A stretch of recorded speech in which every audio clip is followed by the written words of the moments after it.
Здравствуйте. Здравствуйте. Какое соревнование сегодня здесь проходит во Дворце спорта 50 лет Победы? Здесь проходит чемпионат республики по жиму лежа. Вчера было соревнование по жиму лежа в экипировочном дивизионе, сегодня без экипировки. А сколько участников принимает участие на чемпионате? В этот раз участников очень много. Вчера было более 60 человек, сегодня более 80 человек с разных улусов республики. А конкретно с каких примерно? Ну, конечно же, город Якутск в первую очередь, потом Намцы, Вильюйск, Алданский район и так далее. А какие нарушения идут, не идут, все нормально, все правильно выполняется? В целом нарушений нету. Единственное, что, конечно же, некоторые спортсмены из категории пода, то есть с нарушением опорно-двигательного аппарата допускали. Но мы им эти нарушения прощали, потому что эти ребята и так, занимаясь таким тяжелым спортом, подвергают себя таким нагрузкам.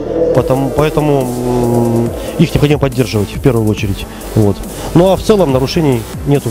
Я бы хотел поблагодарить в первую очередь, конечно же, Управление физической культуры и спорта Якутии, потом Федерацию пауэрлифтинга Республики Саха-Якутия в лице Лаура Артура, ну и нашего спонсора, магазин Max Power. Здравствуйте, Алексей. Ну, как вам организация сегодняшнего чемпионата республики по пауэрлифтингу? Здравствуйте. Ну, на высоте, нормально, все отлично. И все довольны. Это главное. Я, насколько знаю, что вы постоянно, по-моему, да, поддерживаете вот Федерацию по пауэрлифтингу и предоставляете призы на такие рода чемпионаты. Все вот эти начинания стараемся поддерживать. Пауэрлифтинг, тесно сотрудничаем с Федерацией пауэрлифтинга Республики.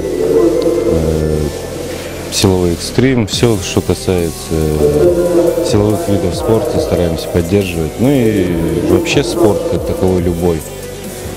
Только рады.